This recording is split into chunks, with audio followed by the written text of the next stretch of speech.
بسم اللہ الرحمن الرحیم۔ آپ دیکھ رہے ہیں منگا ٹریولز۔ میں عبد المنعم آپ کو ویلکم کرتا ہوں۔ میں امید کرتا ہوں کہ آپ ٹھیک ہوں گے۔ آج کویت کے حوالے سے دو امپورٹنٹ اپڈیٹ آپ سے ڈسکس کرنی ہے۔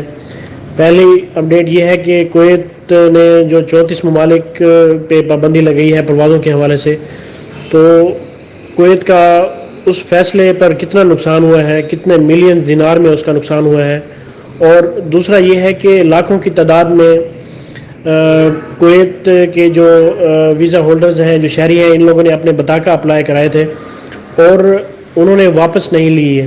تو اس حوالے سے یہ ایک اپڈیٹ ہے، کویت گورنمنٹ نے اس پہ کوئی انہوں نے اعداد و شمار دیے ہیں جو آپ سے ڈسکس کرنے ہیں۔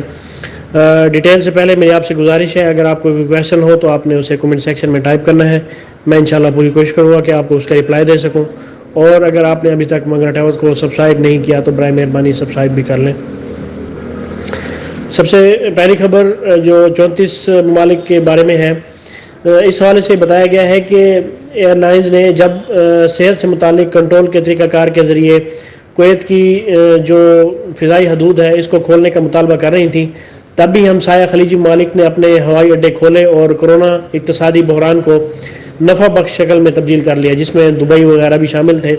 جبکہ کووڈ-19 ویکسینیشن کے انتظار میں ہوائی اڈہ بند رکھنے کے فیصلے کی وجہ سے کویت جو ہے سب سے زیادہ خسارے کا شکار رہا ہے۔ اس حوالے سے ان فیصلوں میں یہ تھا کہ 34 ممالک سے براہ راست داخلہ روک دیا گیا تھا جو ممنوعہ فہرست میں شامل تھے، اور ممنوعہ ممالک کے مسافروں کو 14 دن غیر ممنوعہ ممالک میں گزارنا پڑا، اور انہیں کویت میں داخلے کی اجازت دی گئی اس صورت میں کہ جب انہوں نے 14 دن کسی دوسرے ملک میں کوارنٹین کر لیا، جس کی وجہ سے دبئی اور دیگر ممالک نے ہزاروں مسافروں سے فائدہ اٹھایا۔ اس حوالے سے جو فیڈریشن آف ٹورزم ہے، اس کے ایک آفیشیل نے بتایا ہے کہ فیصلے کی وجہ سے کویت کو جو نقصان اٹھانا پڑا ہے وہ تقریباً 100 ملین کویتی دینار ہے۔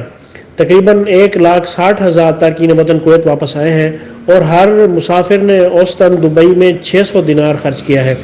اور ایک رپورٹ میں کہا گیا ہے کہ یہ رقم کورونا ٹیسٹ کی قیمت ادا کر کے صحت کے شعبے کے علاوہ ہوابازی کے شعبے، ہوٹلز اور ریسٹورنٹس میں بھی جا سکتی تھی۔ صحت سے متعلق فیصلوں پر کویت کو جو ہے وہ بھاری نقصان اٹھانا پڑا ہے، جس میں 34 ممالک کے جو براہ راست کویت میں داخلے کی روک تھام تھی، اس حوالے سے بھی بہت زیادہ نقصان ہوا ہے۔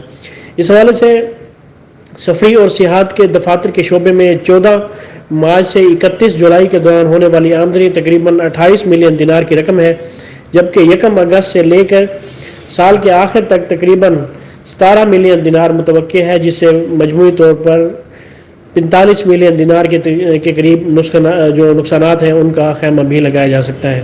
اس حوالے سے یہ جو اس کے کویت کے نقصان ہیں یہ ابھی فی الحال بڑھ ہی رہے ہیں، یہ کم نہیں ہو رہے، اور جیسے ہی یہ پابندی ہٹائیں گے تو اس حوالے سے ان میں جو نقصانات ہیں وہ کمی آئے گی، لیکن کویت اتھارٹیز اس بارے میں فی الحال اس کو ہٹانے کو تیار نہیں ہے۔ اس کی وجہ یہی ہے کہ وہ لوگ ویکسین کا انتظار کر رہے ہیں۔ اور جو دوسری اپڈیٹ ہے وہ یہ ہے کہ ابھی تک تقریباً 2 لاکھ سول شناختی کارڈ پبلک اتھارٹی برائے سول انفارمیشن کی جو مشینز ہیں ان میں جمع ہیں۔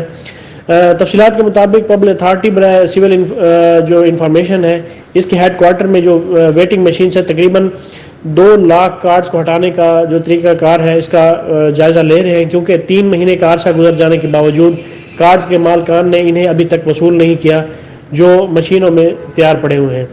اس حوالے سے مالکان کی جانب سے کارڈز کی وصولی کی ناکامی کے نتیجے میں کارڈ مشینوں میں ہی جمع رہتے ہیں، اور جس سے مشین کی 90% تک قابلیت بھی متاثر ہوتی ہے، اور مشین میں نئے کارڈز کو ذخیرہ کرنے کی جگہ بھی نہیں رہتی۔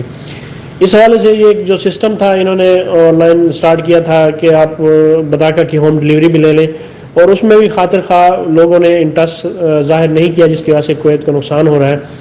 تو یہ 2 اپڈیٹس تھیں جو آپ تک پہنچانی تھیں۔ اگر آپ کو ہماری یہ ویڈیو اچھی لگے تو اسے اپنے دوستوں میں شیئر کیجیے گا۔ مجھے اگلی ویڈیو تک کے لیے اجازت دیں۔ اللہ پاک ہم سب کا حامی و ناصر ہو۔ اللہ حافظ۔